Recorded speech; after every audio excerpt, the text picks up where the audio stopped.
политичар и дипломат Торвалд Столтенберг. Почесен граѓанин на Скопје. Во 2008 година на одбележувањето на 45 годишнината од катастрофалниот земјотрес, Столтенберг од тогашниот градоначалник Трифун Костовски беше прогласен за почесен граѓанин на Скопје. Во знак на благодарност за неговите залагања за возобновувањето на градот по катастрофалниот земјотрес, а особено за тоа што по негова заслуга владата на Норвешка на Скопје му ја подарила детската клиника за белодробни заболувања во Козле. Столтенберг имал исклучителни заслуги за помошта што ја добил градот Скопје по катастрофалниот земјотрес во 1963-та. Во тоа време, Столтенберг работел како секретар во Норвешката амбасада во Белград. По веста за земјотресот, утрото на 26 јули 1963-та, Столтенберг заедно со својот колега од данската амбасада во Белград веднаш заминал за Скопје. Потресен од состојбата што ја видел во градот, тој ја известил владата во Норвешка и Црвениот крст во Норвешка, потенцирајќи ја потребата од дитна помош за настраданите од тешката несреќа. Во тоа време, Норвешкиот Црвен крст веднаш започнал со превземање активности за испраќање на помош на настраданото Скопје. Само еден ден по земјотресот, со транспортен авион во Скопје били испратени 2300 волнени кебиња, 80 килограми антибиотици, 250 пакети за трансфузија на крв, како и 5000 пакети за прва помош. Торвалд Столтенберг ја координирал оваа хуманитарна акција на Норвешкиот Црвен крст наменета за Скопје. Во деновите после земјотресот, во Скопје пристигнала норвешката делегација, составена од представници на владата и представници на невладините организации од Норвешка.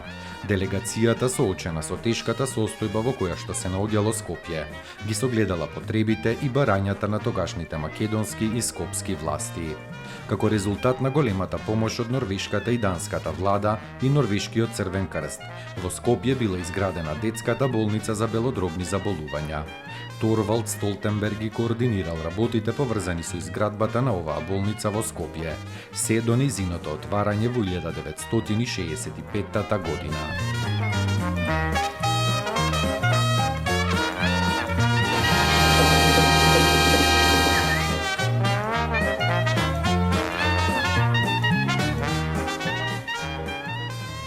Томи Стефановски. Томи Стефановски е роден на 14 февруари 1971 во Скопје и е македонски пливач во далечинско маратонско пливање. Светски првак во маратонско пливање за 2016 година. На 14 август 2009 Стефановски го препливал каналот Ла-Манш, постигнувајќи време од 7 часа и 42 минути и 32 секунди, што представува 11-то време во историјата на препливувањето на Ла-Манш. На тој начин тој станал третиот македонец кој го препливал овој канал, по Нико Нестор во 1959 и Атина Бојаджи во 1969 година. Неколку сезони поред Стефановски се наоѓал во врвот на светското маратонско пливање, каде во Гран При серијата два пати бил четврти на конечната ранг листа во 2011 и во 2013 година. Во сезоната 2014 на две трки до крајот тој бил на првото место во Гран При серијата на најдолги светски маратони на FINA со освоени 46 бодови, но на крајот завршил на второто место во конечниот пласман. Како признание на одличните резултати во сезоната, Стефановски се нашол на списокот на 11 пливачи кои Светската асоциација за пливање на отворени води ги номинирала за изборот на најуспешниот пливач на отворени води за 2014 година. При тоа во номинацијата било нагласено дека и покрај возраста и 6 операции на рамењата, Стефановски покажал вистински спортски дух. Стефановски ја завршил својата кариера во голем стил, како победник на 30. Охридски маратон 2016 година, а со освојувањето на 6-тото место во Капри, тој имал изброј бодови со 100 кино, со што ја поделил светската шампионска титула за 2016 година. Томи Стефановски добил заслужно место во куќата на славните во овој спорт, и тоа како прв пливач од Македонија.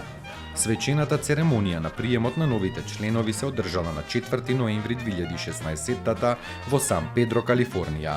Исто така како признание на остварените успеси, во 2016 година Стефановски ја добил наградата 13 ноември, која ја доделува Сојузот на спортови на град Скопје.